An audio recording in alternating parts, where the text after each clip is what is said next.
So when the proposition tells you that more suspicion makes Britain safer, I would like to ask them to look at the record. Not the theory, the record. And look too at who they are telling you to trust. And this is important because these are the people who are advocating for these points most. And it is important to know where they come from. In 2018, Mr. Robinson published videos claiming that Jamal Hijazi, a Syrian refugee schoolboy in Huddersfield whose assault on a playground had gone viral, was himself a violent bully.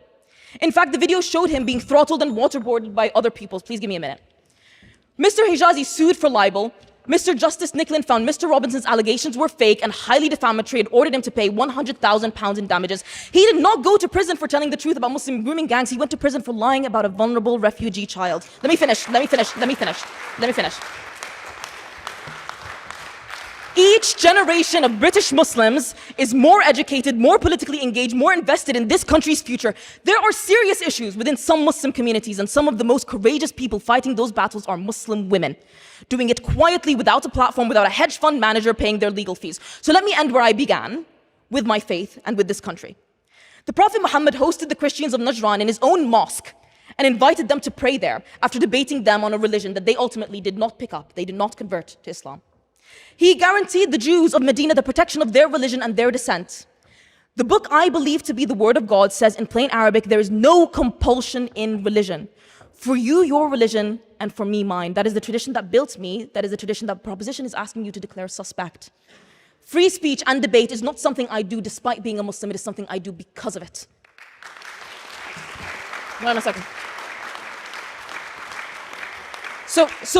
So when I defend your right to read from my holy book in a voice dripping with contempt, when I sit through speeches calling my faith a danger and rise to them with evidence rather than writ, I'm not betraying my religion, I am practicing it. Half the team that built this debate are Muslim women. Do not let anyone sell you a false England, an England that was pure until the day your Muslim neighbor moved in. That England never existed. The real England is messier, it's kinder, it's more mixed. It is England where a Syrian schoolboy in a school playground deserves protection from lies, where 4 young people in Filton can oppose a weapons factory without being branded as terrorists, where a Muslim girl can walk to class without being treated as suspect. That England is still here. It is worth fighting for. So look at who is on which side of this argument tonight. Look at who is defending free speech and who is suing journalists. Look at who only a week ago was in his abode in Spain telling you that immigrants are the problem. And ask yourself the only question this motion has ever really cared about, not whether Islam is a danger to the West, but whether a handful of rich men get to convince you that your own neighbors are your enemy. Vote against this motion.